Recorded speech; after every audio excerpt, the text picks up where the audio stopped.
Okay, we're gonna get started. Wait, did the screen recording start? Yeah. Okay. So welcome to our lesson. Today we'll be introducing ourselves, and then we're gonna talk about chemistry and then music. And then last time you requested to hear what a song sounds like, so we try to do that. So we're going to do that at the end. So I'm Iris. I'm from California in the USA. I'm in 11th grade. I play the violin, and in school I like math and physics.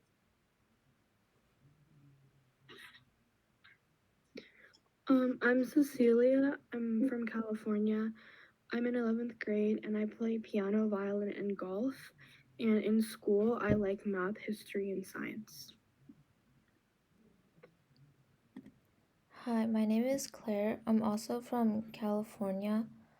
I'm currently in 9th grade and I play the flute, and I also like math and coding. Okay, so our first topic is chemistry, and we're going to talk about states of matter. So first, we have to understand what are molecules. They're basically very small particles that make up all objects in the universe. So like in the image, you can see that the circles are called atoms, which we talked about last time. And they're like very small particles that make up everything. And atoms can bond together to form molecules. So like in the molecule that you see on the bottom, it has two H and one O, and it represents a water molecule. And so like water is made up of those molecules. And yeah, so the different states of matter, like the common states, are solid, liquid, and gas. So basically, a solid is when the molecules in a substance are packed very tightly together. So an example would be ice. And for liquids, it's when the molecules are arranged very loosely, like in the middle image. And an example would be water. And then there's also gas, which is when the molecules are spread out very far apart from each other. An example would be water vapor, which is like when you boil water, you see steam coming out of the pot. That's water vapor, and it's basically a gas. So how can substances change from one state to another? So basically, you have to heat up substances to go from solid to liquid to gas, and then you freeze them to go the other way from gas to liquid to solid. So, for example, if you had an ice cube, it's a solid, and if you use fire to heat up the ice, it will melt into water. So that would be changing from solid to liquid. And then if you heat it up even more, it will just turn into gas and evaporate. Yeah.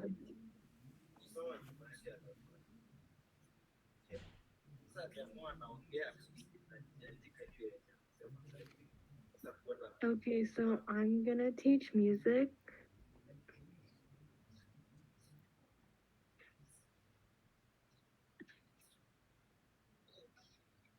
Okay, so the treble and bass clefs. So basically, there's middle C, which is like the note C in the center of the keyboard. And if you're like above the note, then you use the treble clef. And if you're like below, you use the bass clef. And the different like notations for the treble clef and bass clef are shown. And basically, like the blank spaces in the treble clef, like you notate the notes using F, A, C, and E. And for the notes on the lines, you use E, G, B, D, F, which you could have like an acronym for that, which is every good boy does fine. And then for the bass clef, which is on the left or like below middle C, you use A, C, E, and G for the spaces, and you use G, B, D, F, and A for the lines.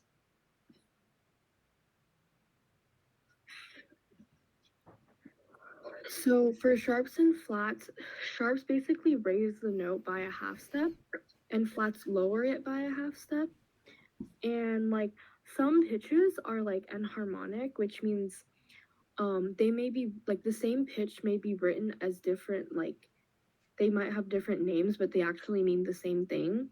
So like for C sharp and D flat, C sharp basically means you're raising the note C by a half step, so you're going up a half step.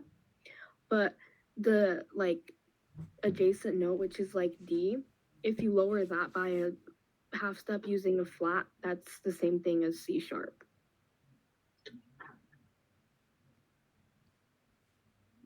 So for rhythm, basically there's like multiple parts like the beat, the meter, the time signature, and the tempo. So the beat is the repeating pulse that like makes the musical pattern. The meter is the specific pattern of strong and weak pulses. The time signature is the number of beats per measure, and the tempo indicates how fast or slow a music plays. So like it counts like the beats per minute. So like the more beats you have per minute, the faster the piece is.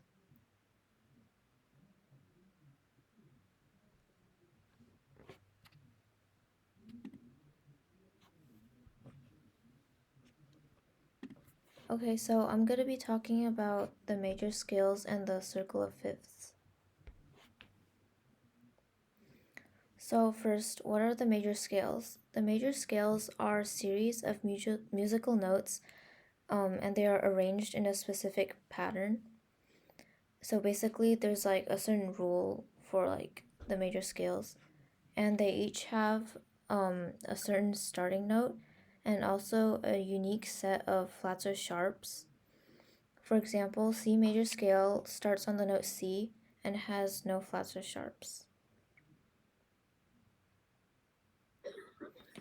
Okay, so the circle of fifths is used to find the sharp keys or the major scales that use sharps. And this is done by describing the order that the sharps come in. And um, so this order is F sharp, C sharp, G sharp, D sharp, and A sharp. And you can see this on the right half of the picture here. And so um, the circle of fifths is used to find the G major, D major, A major, E major, and B major scales.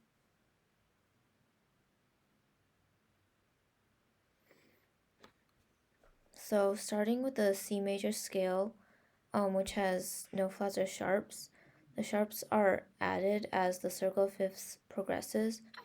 So basically, G major scale has F sharp, and then D major scale has F sharp, but also C sharp.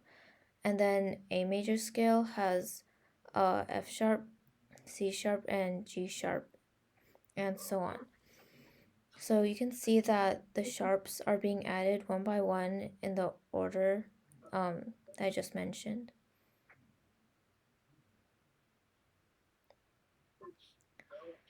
So similar to the circle of fifths, there's also the circle of fourths, which we talked about last class, and then basically that's used to find the flat keys. So the only difference between the two is that one is used for flat keys and the other is used for sharp keys. And also, the circle of fifths goes up by a perfect fifth from one key to the next, whereas the circle of fourths goes up by a perfect fourth, and like that's basically like the reason for their names.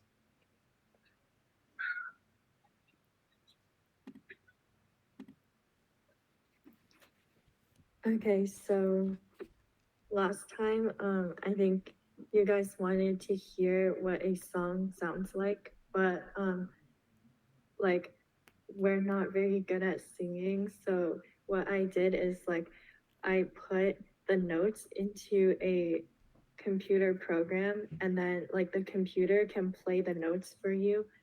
And I don't know if that works, but we can try it.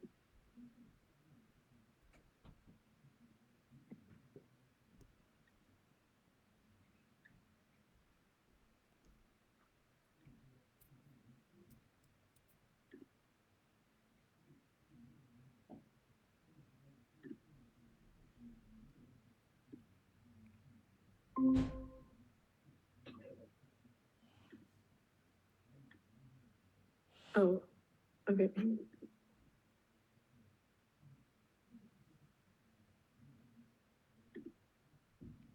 Can you guys see this?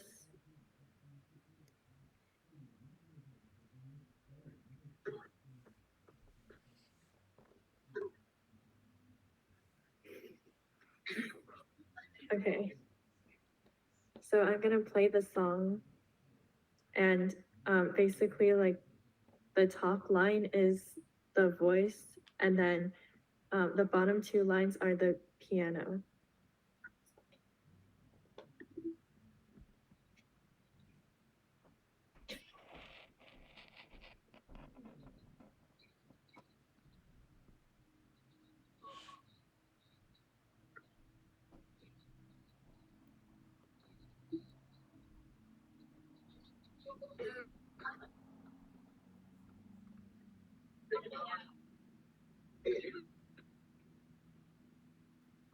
Um,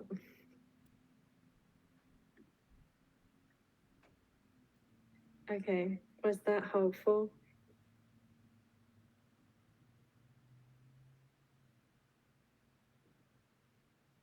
Wait, is your teacher here? Like the teacher that asked for this song demonstration.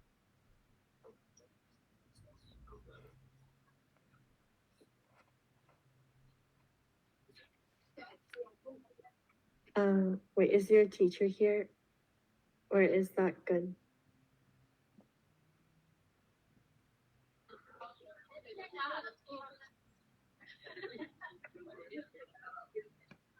Oh, okay.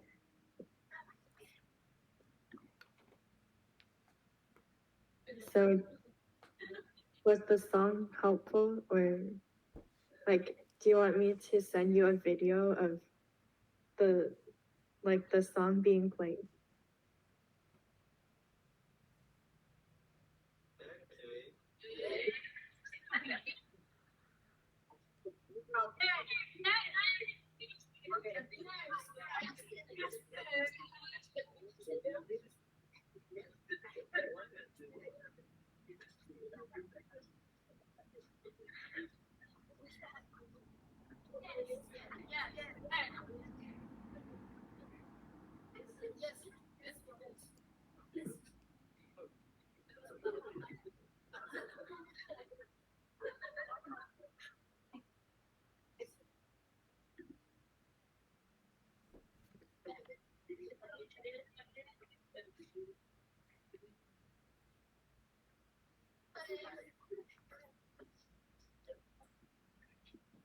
Um, does anyone have questions?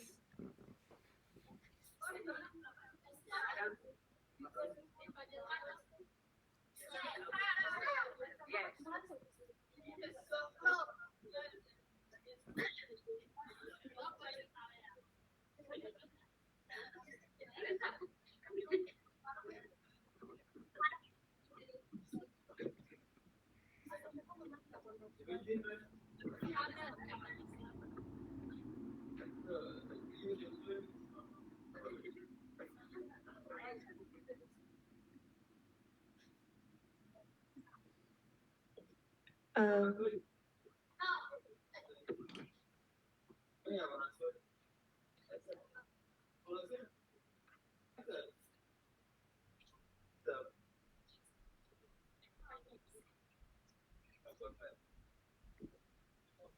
hello. Hello, my name is Isaac Benet, and I have a question. Yeah. Does air contain molecules? Sorry. Wait. Can you say that again? Okay, my name is Isaac Benet, and Yeah. and I have a question. Does air contain molecules? Does the air contain molecules? Yes, the air is made of a lot of different gases like oxygen, nitrogen, and hydrogen, and those things are molecules. So, yeah. Yeah, there's lots of molecules in the air.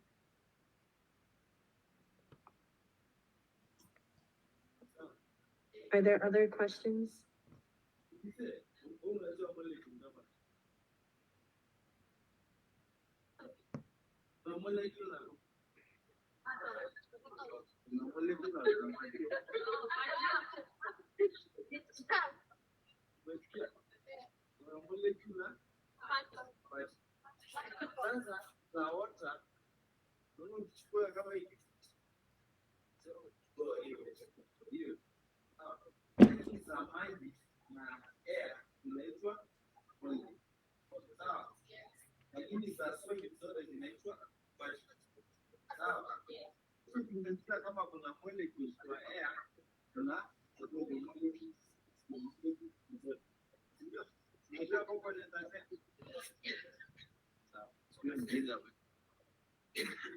They are fine with that question.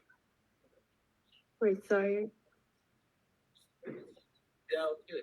The question is answered. Wait, so they don't have any more questions?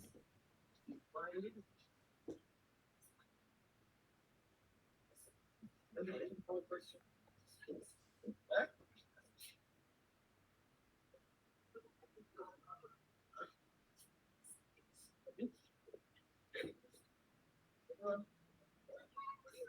I think there is no any question. Okay, if there are no more questions, then we can end here today.